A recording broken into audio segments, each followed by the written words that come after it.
தீபாவளினா பளிச்சுன்னு ஞாபகத்துக்கு வர்றது பட்டு, பட்டாசு, பலகாரம். பலகாரம்னா ஞாபகத்துக்கு வர்றது மந்த்ரா கடலை எண்ணெய். அபார ருசி, ஆரோக்கியமான உடல் நலம். தீபாவளி அன்னைக்கு மட்டும் இல்ல, என்னைக்குமே கிச்சன்ல இருக்க வேண்டியது மந்த்ரா கடலை எண்ணெய் தான். திமுக ஆட்சி வெறும் இந்துக்களுக்கு மட்டும் எதிரானவர்கள் அல்ல, இந்த தேசத்தினுடைய பண்பாட்டிற்கும் கலாச்சாரத்திற்கும் எதிரானவர்கள்.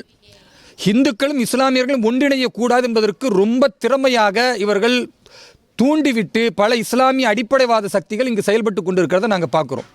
உதாரணத்துக்கு சொன்னால், திருப்பரங்குன்றத்தில் இந்துக்கள் போராடி கொண்டிருக்கக்கூடிய நேரத்தில் வேண்டுமென்றே இங்கே இருக்கக்கூடிய அடிப்படைவாதத்தை பயங்கரவாதத்தை ஊக்குவிக்கிற எஸ்டிபிஐ போன்ற கட்சி, முஸ்லீம் லீக் போன்ற கட்சிகள், தமுமுக போன்ற அடிப்படைவாத பயங்கரவாதத்தை ஊக்குவிக்கிற அமைப்புகள் எல்லாம் போராட்டம் நடத்தி கழுத்தில் ஆட்டுக்குட்டியை போட்டு நாங்கள் அறுத்து சாப்பிடுவோம், ரத்தத்தை ஓட்டுவோம் என்று புனிதமிக்க மலைக்கு மேலே போகிறாங்க. அப்போ அதை காவல்துறை பேரளவில் தடுத்தாலும், முஸ்லீம் லீக்குடைய பாராளுமன்ற உறுப்பினர் திமுக ஆதரவில் ஜெயித்த நவாஸ்கனி மாட்டுக்கறி பிரியாணியை முருகர் மலை என்று புனிதமாக கிரிவலம் செய்யக்கூடிய அந்த இடத்துல உட்காந்து சாப்பிட்றாருன்னா அதுக்கு காவல்துறை அனுமதி அளிக்கிறது. அதே வக்ஃப் போர்டுடைய உறுப்பினராக இருக்கிற தமுமுகவை சேர்ந்த அப்துல் சமத் திமுகவுடைய உறுப்பினராக இருக்கிறார். அவர் புனிதமிக்க திருப்பரங்குன்றத்துடைய ஸ்ரீ கந்தர் மலையை சிக்கந்தர் மலை என்று சொல்லி தேவையற்ற முறையில் இந்துக்களுடைய அந்த உணர்வுகளை தூண்டுறாரு. அதுக்கு காவல்துறை அனுமதிக்கிறது. ஆனால் நல்லிணக்கத்தோடு தர்காவிலிருந்து 50 மீட்டர் தொலைவில் இருக்கிற ஒரு தீபத்தூணில் தீபம் ஏற்றுவது வருஷத்துக்கு ஒரு நாள், அது ஒரு மணி நேரத்தின் நிகழ்வு. அதை இந்துக்கள் செய்யக்கூடிய நேரத்தில் யார் தடுக்கிறா? இந்த அரசு தடுக்கிறது. கேட்டால் தர்கா கமிட்டின்னு சொல்கிறாங்க. தர்கா கமிட்டி எப்படி தடுக்கும்? நான் கேட்குறேன், தர்கா என்கிற அந்த நம்பிக்கையிலேயே தீபம் ஏற்றுவது என்பது வழிபாட்டில் ஒரு முறை இருக்கிறது.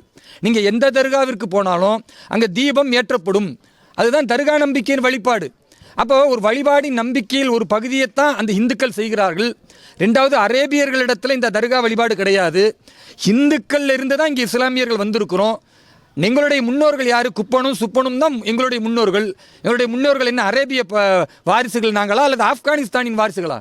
எங்கள் முன்னோர்கள் இங்கே இருக்கிற என்னுடைய பக்கத்தில் இருக்கிற என் மாமா, என் மச்சா, என் அண்ணன், என் தம்பி, இங்கே மாவட்ட தலைவர் மாரி சக்கரவர்த்தி இருக்கிறாருன்னா அவர்கள் எங்களுடைய முன்னோர்கள். இங்கே இருக்கிற எங்களுடைய சொந்த பந்தங்கள் இருக்கிறாங்கன்னா இன்றைக்கி பூர்ணச்சந்திரன் யார்? எங்களுடைய முன்னோர்கள்.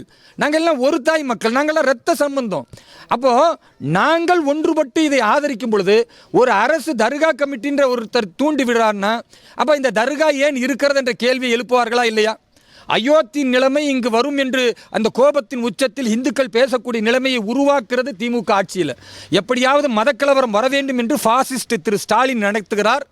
அவருடைய இந்த பாசிச முகத்திரையை நாங்கள் கிழிக்க போகிறோம். உங்கள் எல்லாருக்கும் தெரியும், இன்றைக்கு பாரதிய ஜனதா கட்சியில் இஸ்லாமியர்கள் இணைந்து திருப்பரங்குன்றத்தில் தீபத்தை ஏற்ற நாங்களும் ஒன்று சேருவோம்.